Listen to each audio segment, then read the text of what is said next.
Jadi hari ini kita rapat evaluasi kinerja perusahaan daerah. Kita ada dua perusahaan daerah, satu perusahaan daerah air minum, yang kedua perusahaan daerah Bedu Bakti.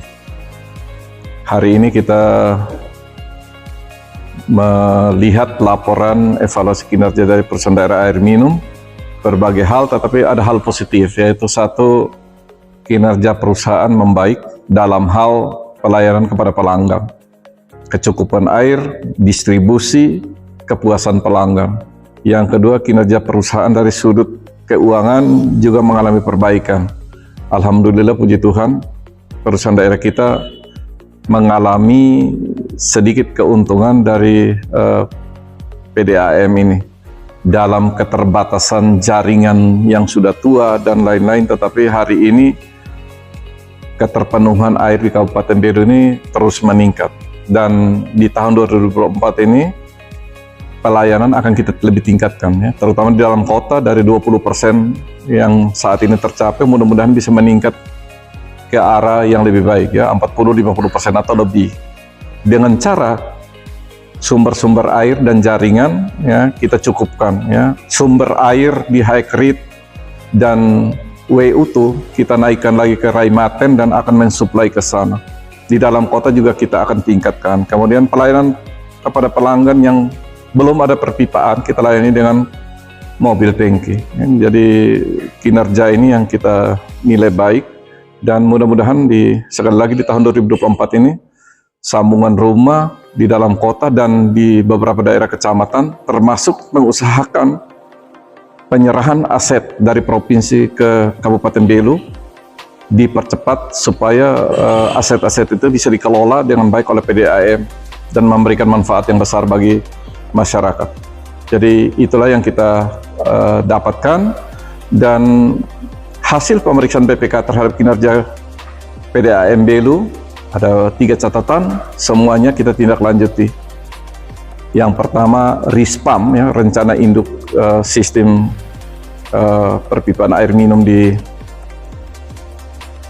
rencana bisnis di Kabupaten Belu, ya. Kemudian beberapa aset kinerja keuangan, penyelesaian utang, dan beberapa hal di situ kita selesaikan. Tentu juga akan bersama dengan DPR karena terkait juga perda penyertaan modal di PDAM Belu.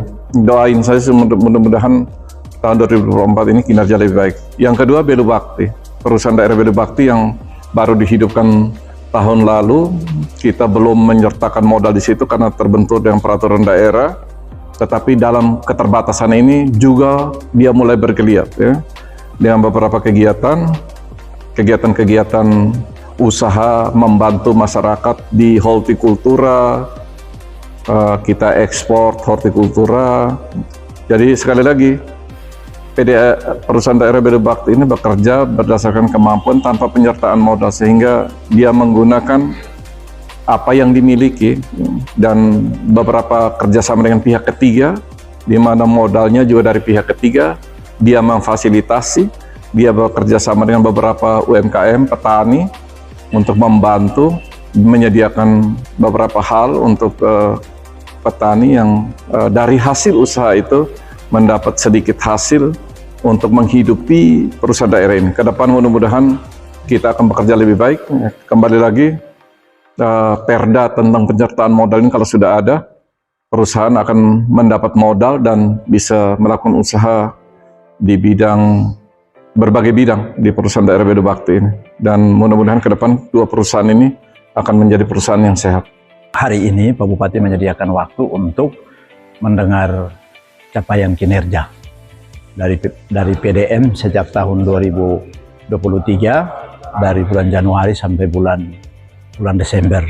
Dari situ baru Pak Bupati menyetujui RAKP, rencana kami. Berdasarkan hasil pemeriksaan RAKP itu sebenarnya Pak Bupati sudah kami harus ketemu Pak Bupati, laporan ke Pak Bupati sebenarnya bulan November.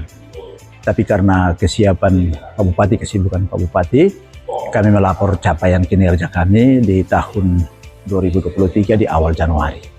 Ya, untuk tahun 2024 kami akan target kami untuk pendapatan dan pelayanan air itu target kami kurang lebih 7 miliar. 7 miliar akan kami jual air kepada pelanggan-pelanggan kami dengan target penambahan pelanggan sudah masuk ke 3.600 bahkan sampai 3.700 pelanggan dengan pemasukan air yang berhasil kami jual itu kurang lebih 7 miliar. Saya sebagai direktur sangat berbangga dengan pertemuan langsung dengan kuasa pemilik modal, dan tentu saja halangan-halangan yang kami hadapi ini adalah kadang-kadang pelanggan itu tidak membayar air tepat waktu, sehingga tadi laporan kami itu NRW kehilangan air cukup besar, tetapi yang tingkat kepedulian masyarakat itu belum sampai 50%. Jadi dari 3.600 itu masyarakat membayar kurang lebih 2.000.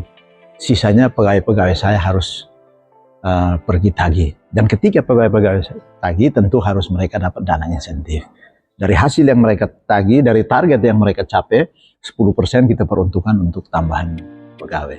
Dan hasil yang kami insentif itu kami sudah konsultasi dengan BPKP, dan BPKP mengatakan bahwa itu kerja keras dari karyawan boleh dilakukan insentif maksimal 10%.